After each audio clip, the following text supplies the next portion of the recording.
Edmund Honda, better known as E Honda, is a classic character first introduced in Street Fighter II. A professional sumo wrestler, Edmund began his training at a young age with one singular goal in mind: to achieve the title of Yokozuna, which he did. And then he noticed something. The rest of the world did not revere the sport of sumo wrestling like the Japanese do, so Edmund did what anyone would do. He entered the Street Fighter World Warrior Tournament, intent on showing that sumo wrestlers can stand toe-to-toe with the most deadly fighters in the world. Standing at 6'1" and weighing in at 302 pounds, this body type is perfectly suited for sumo and isn't something that can be obtained by the average person. Right?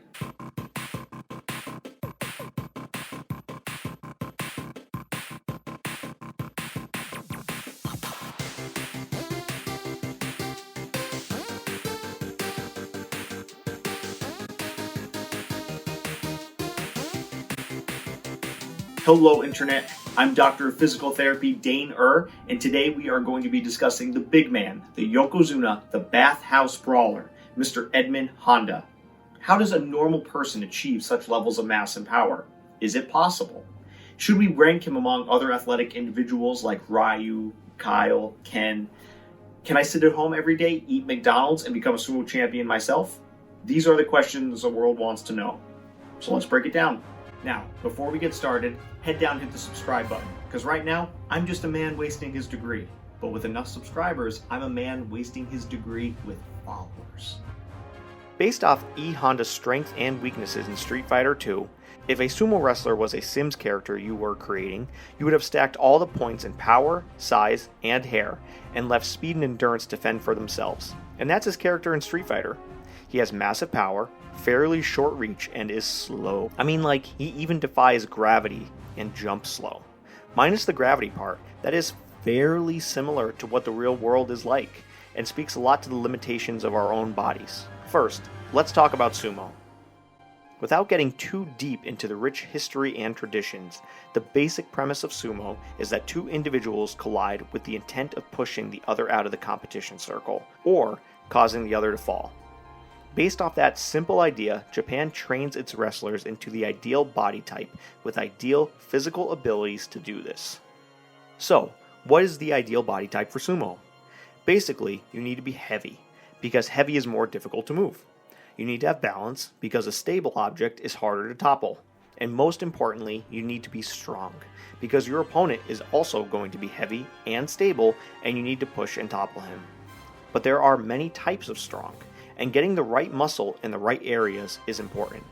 No one cares in sumo how many unbroken pull-ups you can do or what your fastest marathon time is. So what differentiates strength?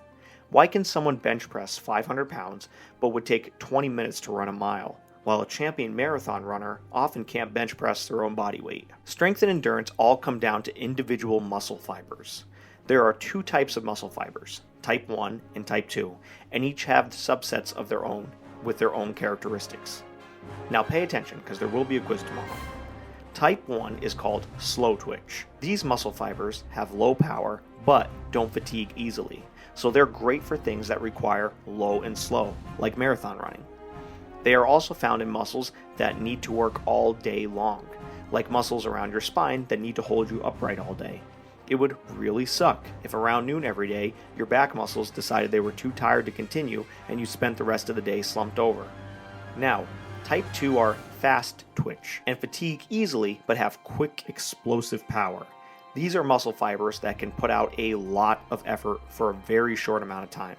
Where the muscles in your back can hold you up all day, these type 2 muscles can be trained to, say, lift a car, but you can't lift that car all day long. Another way to visualize it is to say type 1 is a candle, which burns a long time but doesn't light a huge area, and type 2 is a firework that lights up the night sky but only for a brief moment. Now, while the science isn't exactly settled on this, what most agree on is that humans are born with about a 50-50 mix of type 1 and type 2 fibers, and that each muscle typically includes both. Also, that you never use just one or the other, but usually a mix of the two for any given activity. Even more interesting is that you can train your muscles to convert one type of muscle into another. We think. Again, the consensus on that is a little hazy. So, when E Honda needs to break down a car in record time, and he's the absolute best character to do this. And if you don't agree, leave a comment in the section below so I can make fun of you. He needs a lot of power for a short amount of time, aka type 2 fibers. Now, let's talk about how you get to E Honda's size and what exercises get you to his power. First, the diet of a sumo wrestler. Wrestlers are not normally allowed to eat breakfast and instead work out heavily in the morning. Then they have a siesta-like nap after a large lunch. The most common type of lunch served is a traditional sumo meal of a simmering stew of various meats and vegetables, usually eaten with rice. This regimen of no breakfast and a large lunch followed by sleep is intended to help wrestlers put on a lot of weight so as to compete more effectively. Basically, they work out on an empty stomach for 4 to 5 hours in the morning and then eat a large meal to be at a calorie surplus and then take a nap. When I say a calorie surplus, I mean if they burned 5,000 calories working out, they eat 6,000, so their body stores those extra calories as fat. Strangely enough, this method of intense workouts followed by large meals actually allows the body to store fat in a healthy way. In an obese individual who does not work out, a CT scan of the body would show visceral fat.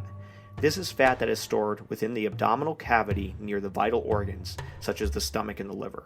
Visceral fat can cause a lot of health problems like insulin resistance, leading to diabetes, and increase your risk for heart attacks, heart disease, stroke, breast cancer, and a lot of other bad stuff. Now, interestingly enough, in a sumo wrestler, the fat is located right underneath the skin and away from the vital organs, and this is due to a hormone called adiponectin.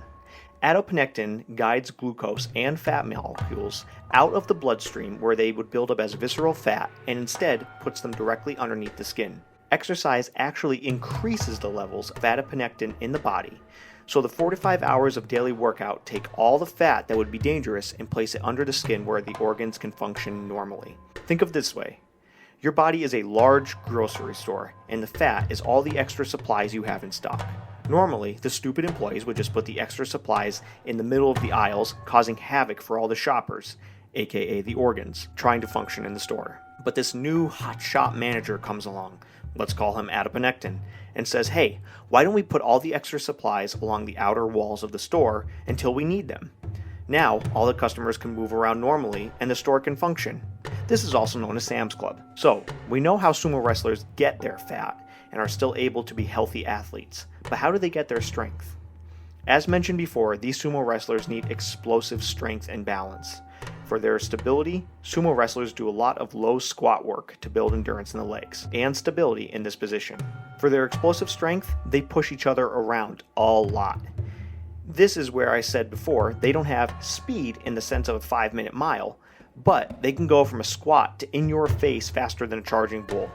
So since the average guy may not have access to another large man to push around, here are some exercises you can do to train. We want to start by building explosive power in the hips. For this, start with a low to high box jump.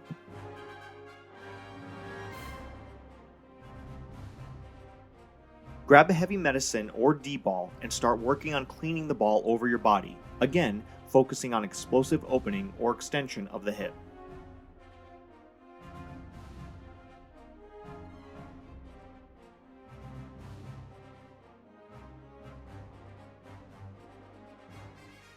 Next, grab that same D-ball and start working on balance and strength in the low squat by holding it close to your chest and duck walking. Find an object about chest height, in this case I used a yoke, and begin to mimic pushing a wrestler around by doing an explosive clean followed by a push of the ball over the yoke. That same D-ball can also be used for heavy squats. Finally, load up a sled with as much weight as possible for short, intense bursts of pushing. And it's never too early to start, as shown by my 1-year-old son, Brock. Just want to give a huge thank you to CrossFit 570 for always supporting my videos and allowing me to use their gym whenever I need. If you live in the northeastern Pennsylvania area and you're looking for a gym to go to, check out 570 and I'll put the link in the bio. And remember, all your strength has to be functional. It doesn't matter if you can leg press 1,000 pounds if you don't have the balance and accessory muscle to support a 135-pound back squat. For that reason, this training should all be done with free weights and equipment to work on accessory muscles, core stability, and balance at the same time. You're going to want to do these exercises with lots of weight that you can do safely for low reps, as that best builds type 2 muscles. Keep up those exercises and diet, and one day you too can be viewed as a promising up-and-comer in sumo culture. Or maybe join the roster for Street Fighter 6, should that ever grace us with its presence. Hope you enjoyed the video. If you have any suggestions for characters that you would like to see in the future, leave them in the comment section below. Thanks for watching, and stay tuned for our next video on how to get up and get down with the thickness. Thanks for watching. Much love. Bye.